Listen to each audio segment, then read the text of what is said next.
Hello everyone, this is Vineet. Welcome to Avi study IQ. Friends, आज हम biology का most important topic discuss करने जा रहे हैं जिसका नाम है लीवर।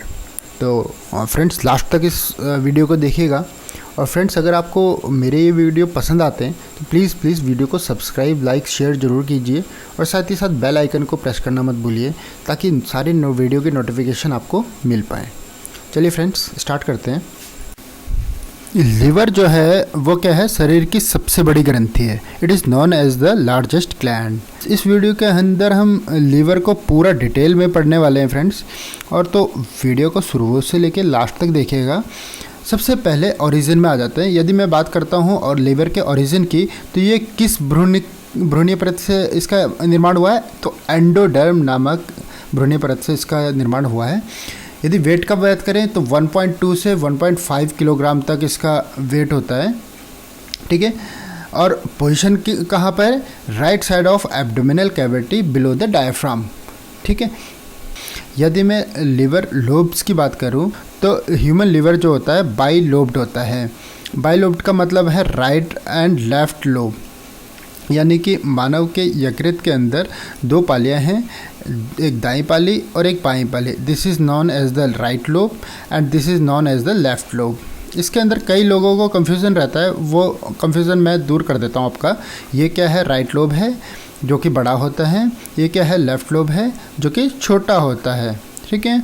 और याद रखना फ्रेंड्स, दोनों लोब्स के बीच में एक फैल्सीफोरम लिगामेंट होता है, यानी कि फैल्सीफोरम स्नायु होता है, ठीक है। यहाँ पर आपको एक चीज़ और दिखाई दे रही है।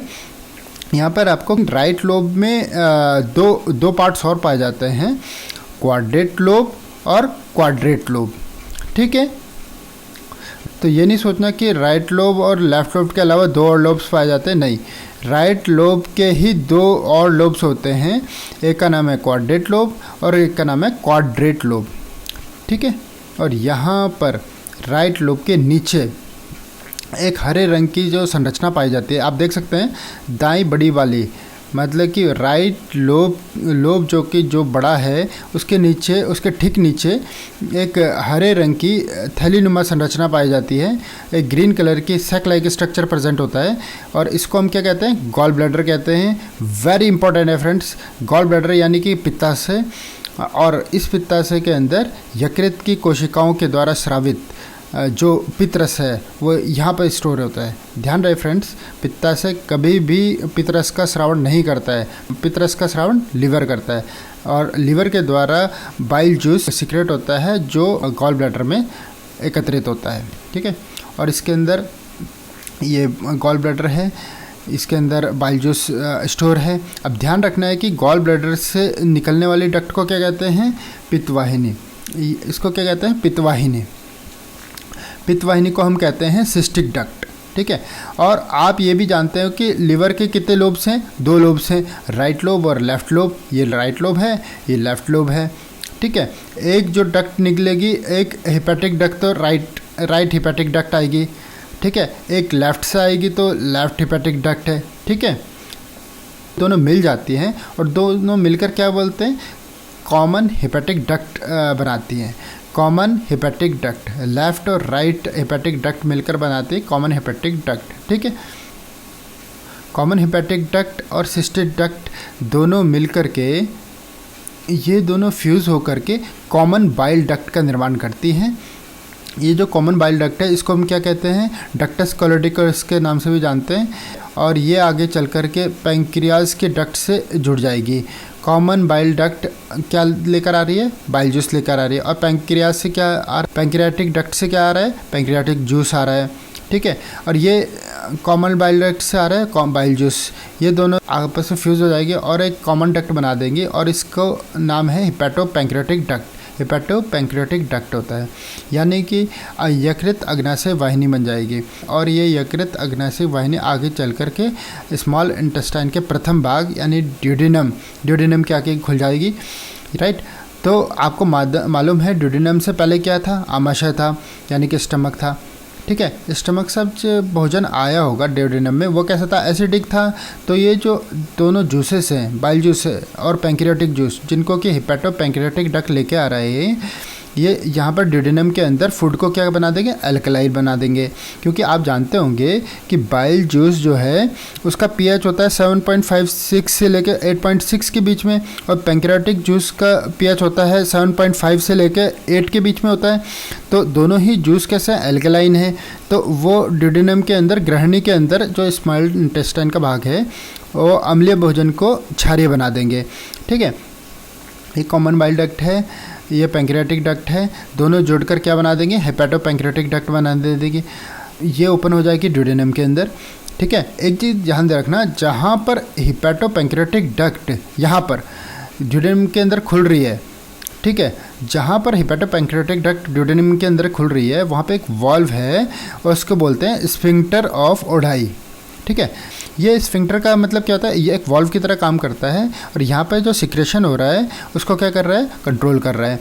ठीक है, तो ये तो आपको मैंने बताया कि किस तरीके से बाइल जूस और पैंक्रियाटिक जूस जो ड्यूडेनम के अंदर मिक्स हो जाते हैं। अब आइए देखते हैं लीवर के अंदर और जानकारी। अब देखिए, यदि हम लीवर की भीतरी संरचना की बात करें, लीवर के अंदर अनेक यकृत पिंडक पाए जाते हैं। ये लीवर के अंदर अनेक हेपेटिक लोब्यूल्स पाए जाते हैं। मैंने आपके सामने ये जो डायग्राम बना रखा है, ये एक हेपेटिक लोब्यूल्स का बना रखा है। ऐसे बहुत सारे हेपेटिक लोब्यूल्स हमारे शरीर में, हमारे लीवर में पाए जाते हैं। और इस हेपेटिक लोब्यूल को जो आपके सामने बना हुआ है ये वाला, इसको हम लीवर की संरचनात्मक और क्रियात्मक इकाई कहते हैं। It is the structural and functional unit of liver. और याद रखना फ्रेंड्स, इस हेपेटिक लोब्यूल के अंदर चेन्स के रूप में विशेष प्रकार की कोशिकाएं पाई जाती हैं। ये देख सकते हो आप, में विशेष प्रकार की कोशिकाएं पाई जाते हैं। इसे कहते हैं हम हिपेटोसाइट्स। आप चाहे तो इसे हिपेटिक साइट्स भी कहते हैं, या यकृत कोशिकाएं भी कह सकते हैं। ये हिपेटिक साइट्स हैं। नाउ हर एक हेपेटिक लोब्यूल को चारों तरफ से घेरे हुए एक तंतुमय संयोजी उत्तक फाइब्रस कनेक्टिव टिश्यू का एक कैप्सूल या संपुट पाया जाता है। ये वाला देखिए, इसे हम क्या कहते हैं, ग्लिसिन कैप्सूल। मैंने यहाँ मेंशन नहीं किया है। ये जो लीवर सेल्स होती हैं जो कि हेपेटिक लोब्यूल के अंदर हैं, ये लीवर सेल्स या हेपेटोसाइट्स क्या स्रावित करती हैं, पित्त रस का स्रावन करती हैं। दे सीक्रेट द बाइल जूस, और ये बाइल जूस आगे चलकर गॉल ब्लैडर के अंदर यानी कि पित्ताशय के अंदर क्या है, स्टोर रहता है। ओके, बीच बीच में आपके कुछ एम्प्टी स्पेस दिख रही है, ये वाली, ये यकृत कोशिकाओं के बीच बीच में कुछ एम्प्टी स्पेसेस मिल रही हैं। इनको हम क्या बोल रहे हैं, साइनोसॉइड्स कहते हैं, ये वाला। और इन साइनोसॉइड्स की भित्तियों में क्या प्रेजेंट होते हैं, विशेष प्रकार की कोशिकाएं होती हैं जिन्हें क्या कहते हैं, कुफर सेल्स कहते हैं। ठीक है, we call it is Kufar sales. और जो ये कुफर सेल्स होती हैं वो बेसिकली कैसे सेल्स हैं, फैगोसाइटिक सेल हैं, भक्षाणु कोशिकाएं हैं। और ये जो पुरानी जो आरबीसी होती है उसका भक्षण करती है पहले, और भक्षण करने के बाद जो है राइट, उनको क्या करते हैं, विखंडित कर देती है। और विखंडित जब ये हो जाती है तो उनसे जो पित्त वर्ण को या बाइल पिगमेंट्स का क्या करते हैं, निर्माण हो जाता है। ठीक है, इतना ही नहीं फ्रेंड्स, यदि आप हेपेटिक लोब्यूल को बिल्कुल सेंटर में देखोगे यहाँ पर, तो एक केंद्रीय सिरा पाई जाती है जिसको हम कहते हैं सेंट्रल वेन या हेपेटिक वेन। अब यदि आप ग्लिसिन कैप्सूल के किनारों पर देखेंगे, इन सब किनारों पर देखेंगे, यहाँ पर ये पूरा किनारों के ऊपर, तो इसके किनारों पर एक पोर्टल ट्रेड पाया जाता है। ये जैसे कि एक पोर्टल ट्रेड है के अंदर हेपेटिक पोर्टल वेन की शाखा, हेपेटिक आर्टरी की शाखा और इंटरलेबुलर और बाइल डक्ट की शाखा उपस्थित होती है। ठीक है, ये तो पूरा का पूरा क्या है, एक हेपेटिक लोब्यूल है जो कि लीवर की संरचनात्मक और क्रियात्मक इकाई है। ठीक है, अच्छा एक खास चीज़ बता दूं मैं, आप देख सकते हो जो ये लीवर सेल्स है वो ऐसे दो के लेयर्स के अंदर है ना, ये 2 लेयर्स ऑफ सेल्स, जो ये 2 लेयर्स ऑफ सेल्स है ना, ये इस तरीके से अरेंज होती है ना ये लीवर सेल्स। तो मतलब ये सब क्या है, हेपेटोसाइट्स की 2 क्या है, रोज़ हैं। इन हेपेटोसाइट्स की जो रोज़ के बीच में क्या प्रेजेंट होते हैं, बाइल कैनेलिकुलाई उपस्थित होती है। दो रोज़ के बीच में बाइल कैनेलिकुलाई प्रेजेंट होती है। और बहुत इंपॉर्टेंट है फ्रेंड्स, जो आपको समझना है, अब आप सब जानते हैं कि हेपेटोसाइट्स क्या होती है, लिवर सेल्स होती हैं। अब लिवर सेल्स क्या सिक्रेट करती है, बाइल जूस सिक्रेट करती हैं। मैं ये कहना चाहता हूँ फ्रेंड्स, ये जो लिवर सेल्स हैं, ये लिवर सेल्स बाइल जूस को सिक्रेट करती हैं और बाइल जूस को सिक्रेट करने के बाद में कैनिकुलिकुलाई के अंदर डाल देती हैं। ये बाइल जूस कैसे सिक्रेट हुआ, ये कैनिकुलिकुलाई के अंदर डाल दिया।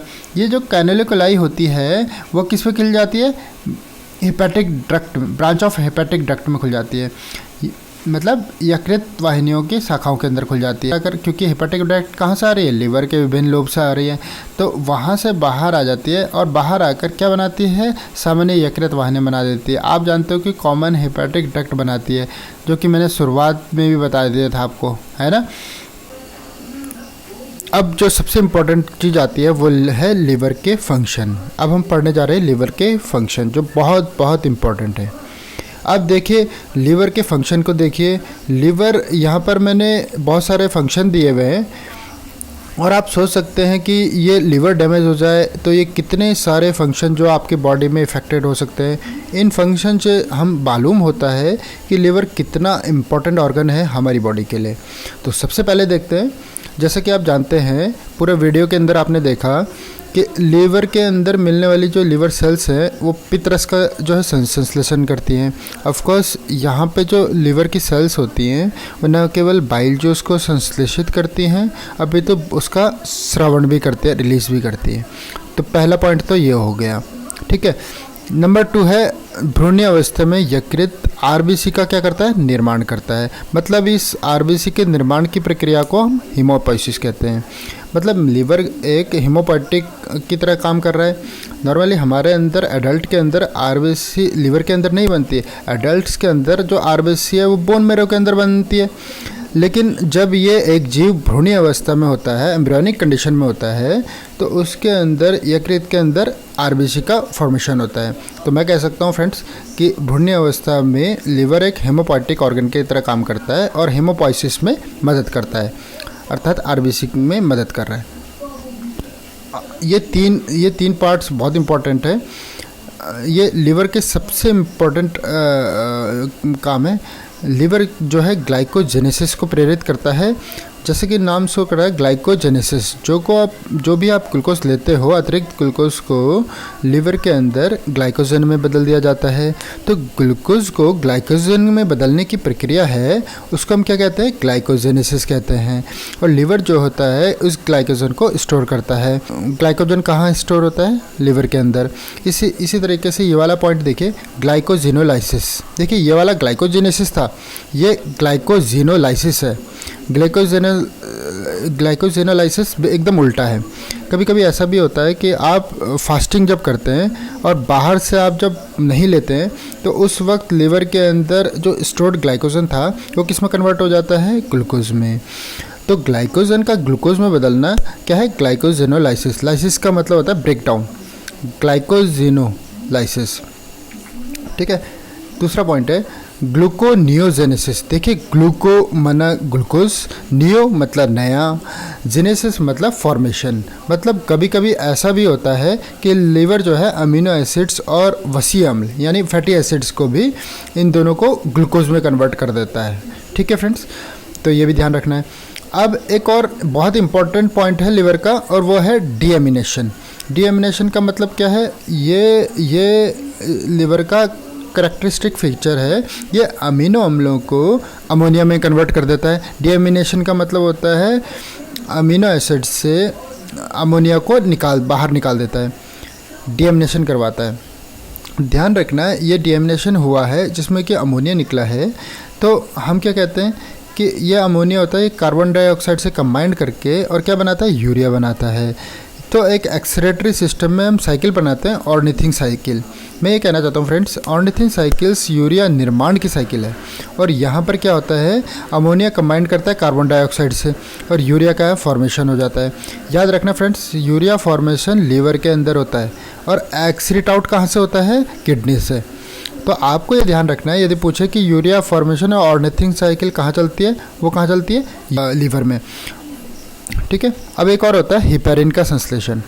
क्या आपने कभी सोचा है कि हमारे शरीर के अंदर जब तक रक्त है तब तक वो जमता क्यों नहीं है? हमारी ब्लड वेसल्स के अंदर बहता रहता है। ऐसा क्यों होता है? जब ब्लड बाहर होता है तो 3 से 6 मिनट तक ब्लड जो होता है क्लॉट हो जाता है। तो उसका जवाब है फ्रेंड्स, हमारे शरीर के अंदर जब तक रक्त है तो वो हमारी धमनियों शरीरों के अंदर बह रहा है, क्योंकि उसका कारण है लीवर एक एंटीकोगुलेंट सब्सटेंस सेक्रेट करता है। ये लीवर एक प्रतिस्कंदित पदार्थ स्रावित करता है जो कि शरीर के अंदर रक्त को जमने नहीं देता है, और उसका नाम है हिपैरिन। जैसे ही शरीर के बाहर रक्त आता है तो हिपैरिन काम करना बंद कर देता है, इसलिए रक्त जम जाता है। ठीक है, लेकिन जब तक अंदर है तब तक वो कभी नहीं जमेगा।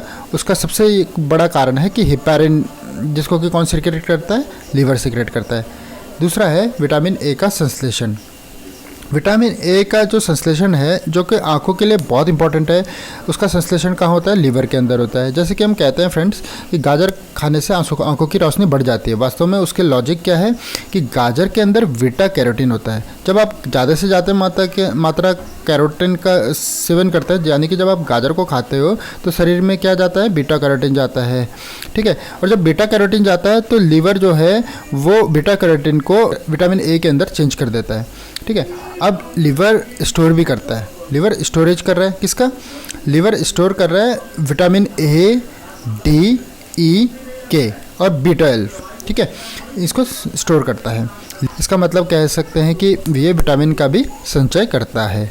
ठीक है, डिटॉक्सिफिकेशन, अच्छा दैट इज़ विसरण। आपने देखा होगा शरीर के से आने वाली कई सारी वेंस जो होती हैं वो सीधी जो है वो हृदय में नहीं खुलती, और पहले कहाँ खुलती है? लीवर के अंदर खुलती है, और उसके बाद में कहाँ खुलती है? हार्ट के अंदर खुलती है, ताकि क्या हो, जितने भी टॉक्सिक सब्सटेंसेस हैं वो आहार नाल के विभिन्न भागों से आए हैं, उनको पहले क्या कर दिया जाए? उसका डिटॉक्सिफिकेशन किया जाए, है ना। दूसरा, आपने देखा होगा हमारे अंदर ब्लड क्लॉटिंग की क्षमता होती है, यानी कि जब हमको चोट लगती है तो चोट लगने के बाद 3 से 6 मिनट के अंदर खून का थक्का बन जम जाता है, ब्लड क्लॉटिंग हो जाती है। अब इस ब्लड क्लॉटिंग के लिए कौन जिम्मेदार है? 2 प्रोटीन होते हैं, एक नाम है प्रोथ्रोम्बिन, एक है फाइब्रोनोजन।